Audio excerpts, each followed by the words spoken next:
இதுவரைக்கும் சந்திராஸ் கிச்சனை சப்ஸ்கிரைப் செய்யாதவர்கள் ரெட் கலர் சப்ஸ்கிரைப் பட்டனை பிரஸ் பண்ணி சப்ஸ்கிரைப் பண்ணிக்கோங்க. கூடவே பக்கத்தில் இருக்கிற பெல் பட்டனை பிரஸ் பண்ணுங்க. எங்களுடைய அப்டேட்ஸ் உடனுக்குடன் உங்களை வந்து சேரும்.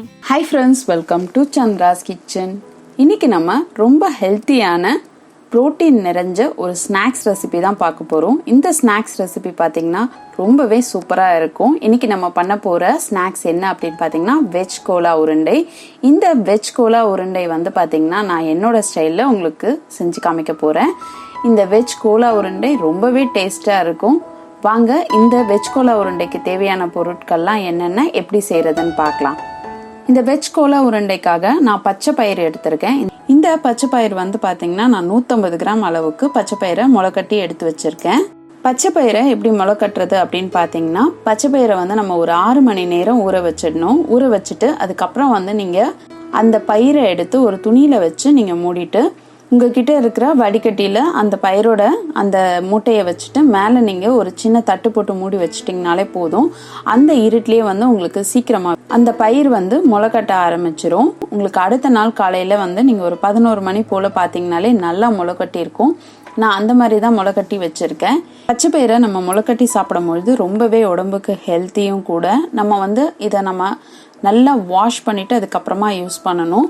இந்த பச்சை பயிரை நீங்கள் வந்து நல்லா ஒரு 2-3 வாட்டி வாஷ் பண்ணிவிடுங்க. ஏன்னா முளைக்கட்டை வச்சதுனால சீக்கிரமாகவே அதில் வந்து பாக்டீரியா வந்து ஃபார்ம் ஆகும். அதனால் நீங்கள் அதை நல்லா வாஷ் பண்ணிவிட்டு ஒரு வாட்டி மஞ்சள் போட்டு கூட அதை நல்லா வாஷ் பண்ணிவிடுங்க. அந்த மாதிரி நான் மஞ்சள் போட்டு வாஷ் பண்ணி எடுத்து வச்சிருக்கிற பச்சை பயிறு இது.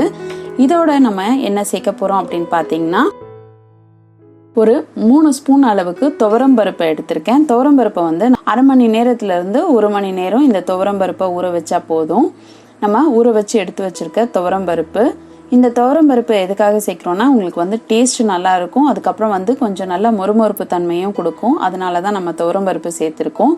இப்போ நம்ம இந்த பச்சை பயிரையும் துவரம்பருப்பையும் அரைச்சிக்கலாம். ஒரு மிக்சரில் நம்ம ஊற வச்சு எடுத்து வச்சிருக்கிற துவரம்பருப்பை சேர்த்துடலாம்.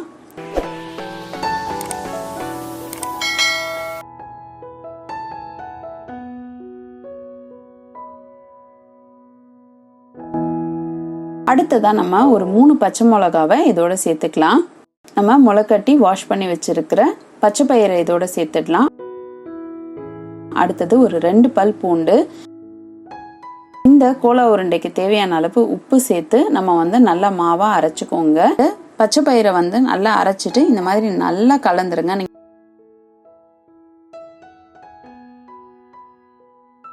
அடுத்தது நம்ம காலிஃப்ளவரை வந்து வேக வச்சு அதை வந்து பொடியாக நறுக்கி வச்சிருக்கிறத சேர்த்துக்கிறேன். இது வந்து ஒரு 1.5 ஸ்பூன் அளவுக்கு காலிஃப்ளவர் சேர்த்துக்கிறேன். அடுத்தது 1.5 ஸ்பூன் அளவுக்கு பீன்ஸ், அதுக்கப்புறம் கேரட்,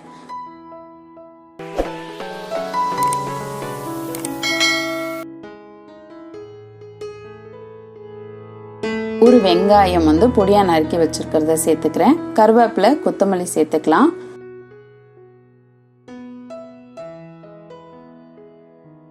கொஞ்சம் பொடியான இருக்குன்னா இஞ்சியும் சேர்த்துடலாம். ஒரு 1/4 ஸ்பூன் போல தனி மிளகாய் தூள் சேர்த்துக்கோங்க. ஏற்கனவே நம்ம காரத்துக்காக பச்சை மிளகாய் சேர்த்துருக்கோம்.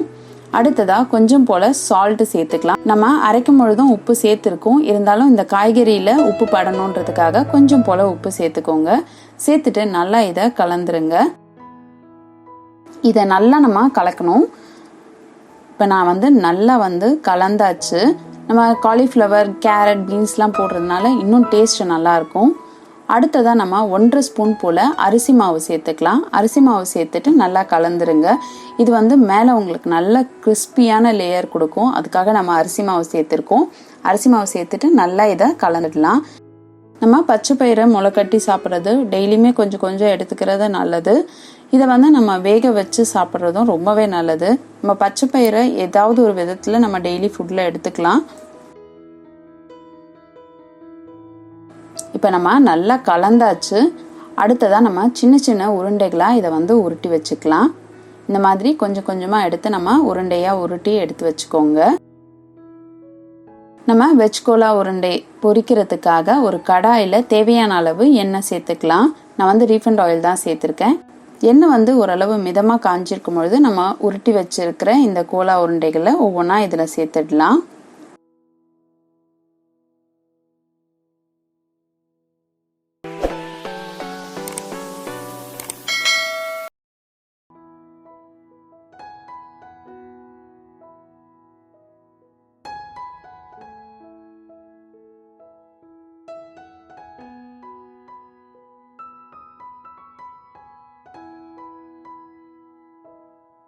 ஒரு பக்கம் கொஞ்சம் லைட்டாக செவக்க ஆரம்பிச்சதும் நம்ம வந்து திருப்பி விடலாம். முதல்ல திருப்பினீங்கன்னா கோலா வந்து உடைஞ்சிரும். கொஞ்சம் போல அது செவந்ததும் நம்ம வந்து திருப்பி விட்டுக்கலாம்.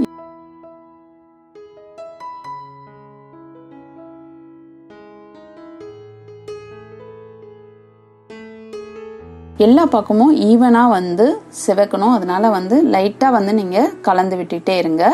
இப்போ பாருங்கள், நம்மளுடைய வெஜ் கோலா உருண்டை ரெடியாக இருக்குது. இதில் நம்ம கேரட், காலிஃப்ளவர், அடுத்தது பீன்ஸ் எல்லாமே சேர்த்துருக்கோம். அதனால வந்து ரொம்பவே நல்லது. காய்கறி பிடிக்காத குழந்தைங்க கூட இதை வந்து விரும்பி சாப்பிடுவாங்க. நம்ம வந்து இதை ஈவினிங் ஸ்நாக்ஸாக செஞ்சு கொடுக்கலாம். ரொம்பவே வந்து டேஸ்டாக இருக்கும்.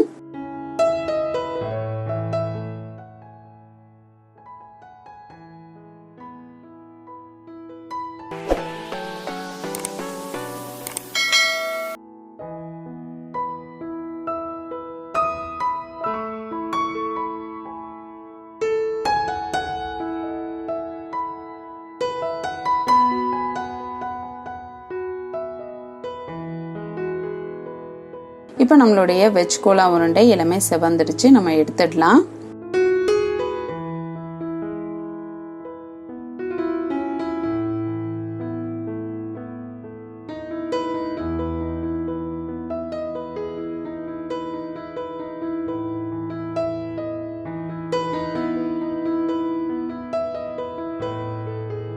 இப்போ நம்ம மிச்சம் இருக்கிற மாவு கலவையும் உருண்டைகளாக போட்டு பொரிச்சு எடுத்துக்கலாம்.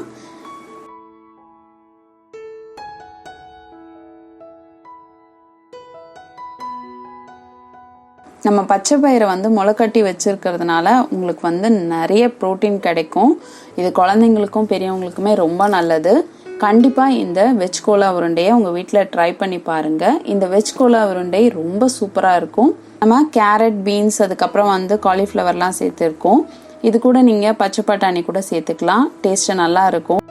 இப்போ நம்மளுடைய சுவையான வெஜ் கோலா உருண்டை சூப்பராக ரெடி ஆயிடுச்சு. நீங்களும் இந்த வெஜ் கோலா உருண்டையை உங்கள் வீட்டில் ட்ரை பண்ணி பாருங்கள். ட்ரை பண்ணி பார்த்துட்டு உங்களுடைய ஃபீட்பேக்கையும் கமெண்ட்டையும் எங்களுக்கு சொல்லுங்கள். இதே மாதிரி இன்னும் நிறைய ரெசிபிஸ் உங்களுக்காக வந்துட்டே இருக்குது. இதுக்காக நீங்கள் செய்ய வேண்டியதெல்லாம் சந்திராஸ் கிச்சனுக்கு இது வரைக்கும் சப்ஸ்கிரைப் பண்ணலன்னா சப்ஸ்கிரைப் பண்ணிடுங்க. பக்கத்தில் இருக்கிற பெல் பட்டனையும் ப்ரெஸ் பண்ணுங்கள். நான் இன்னொரு சுவாரஸ்யமான ரெசிபியோடு உங்களை சந்திக்கிறேன். நன்றி, வணக்கம்.